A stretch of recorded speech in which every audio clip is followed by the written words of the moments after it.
waxaa la yidhi oday miyiga soomaalida ku dhaqan jiray ayaa wuxuu dhalay gabar aad u qurxoon caqlina badan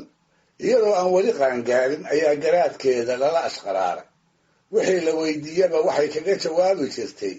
hadal murti leh oo haddiiba halqabsi isu roga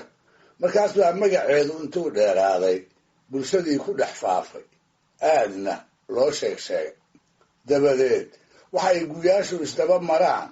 oo midna soo galo mid kalena la sagootiyaba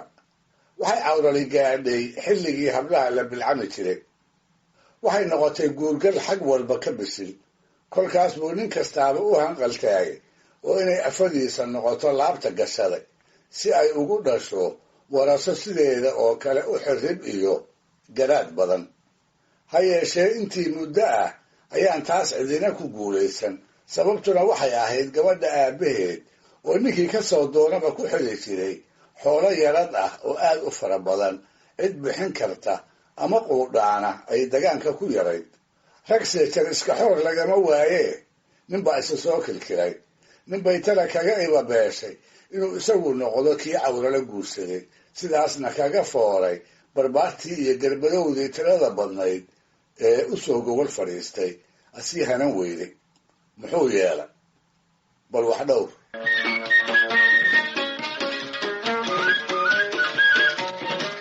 odaygii gabadha dhalay ayuu ninkaasi u soo sodcaalay isnabdaadin iyo iswaraysi kadibna wuxuu daboolka uga qaaday muraadkii uu ula socday wuxuu yidhi gabadhaada cawrala inaad igula xididdo ayaan kaa doonayaa markaas buu odaygii yidhi xoola maxaad leedahay 100 halaad iyo baarqabkooda ayaa ii foofa markii uu sidaas lahaana wuxuu ninku filayay in qayb geelaas ka mid ah uu odagu weydiisan doono hase ahaatee suxulkaa u mudnaaye intuu qunu fadhiistay ayuu yidhi hebelow gabadhaan warkeedu midhaa ku soo gaariye geelaas aad hantida dhammaantiis haddaad ka bixinayso waan ku siin haddii kale intii aan weedhii dhammayn ayaa ninkii yidhi waan soo tashadayoo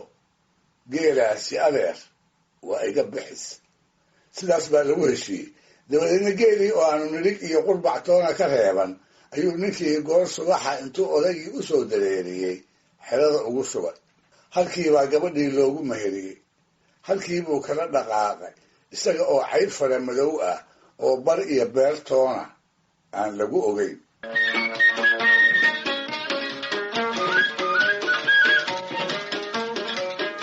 kolka wax kale uma bannaanayne ninkii gabadha guursaday wuxuu ka mid noqday dabatada ugaarku noosha ah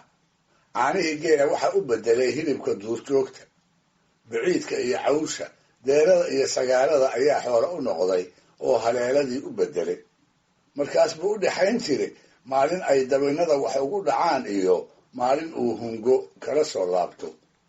intaas waxaa u weheliyey oo qoyskiisa nolol u ahaa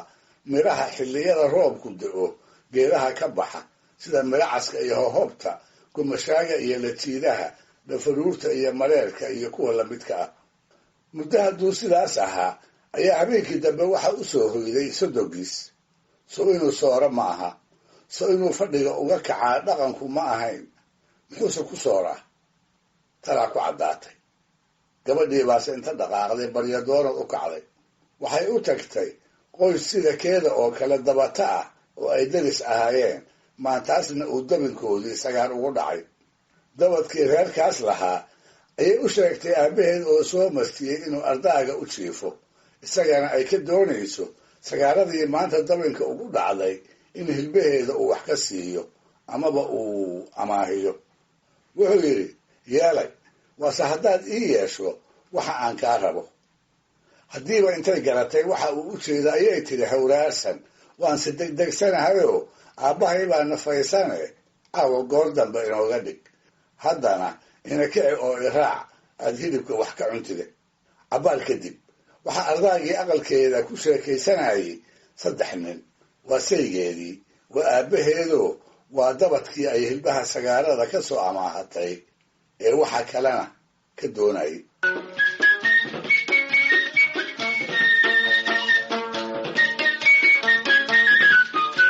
show hilba sagaaro hore uma bislaadaane awlala oo xeero ku sida ayaa cawaysin dambe raggii soo dul joogsatay. way yaro gamacsan yihiin, markaas bay ku tiri, 3 maalaawow hilbihii baan wadaa ee fadhiista aad cuntaane. saamar qura bay 3doodii amankaag afka la kala qaadeen. midba kii kale ayuu eegay. wuxuu ahaa hadal ay qaadan kari waayeen iyo aflagaada culus oo in gabadhi ku tiraabto aan waayadii hore laga malaysan karin. dabadeedna aabbaheed ama ninkeedii baa ku yidhi, naa 3 maalaawo ee aad sheegayso yaad ku wadaa? ma 3dayadan baa mase waa 3 kale oo aad meel ku og tahay? waxay tidhi, waxaan ku wadaa idinkan ardaagayga fadhiye dhegaysta sababtaan idiin sheegiye. horta aabbahay baa ugu horreeya oo wax alla wuxuu xoola lahaa ninkii uu yaradka uga wada qaatay ayuu caawa inta soo martiyey sooryo iyo xididin ugu fadhiyaa. sow maalaawanimo ma aha. marka xiga ninka iqaba isaga oo 100 halaad iyo baarqabkoodii hanta oo dadka inta ugu hodansan lagu tiriyo ayuu dhammaantood naag dhaafsaday. sow taasina maalaawanimo ma aha. marka saddexaad dabadka halkaan idinku weheliyaa wuxuu u fadhiyaa 100 halaad iyo baarqabkood naag yarad looga bixiyey inuu hilib sagaaro kaga muraadsado. sow isaguna maalaawo ma aha. dhegaystayaal, barnaamijkii dhaqanka iyo hidduhu maanta halkaa ha inoo joogo.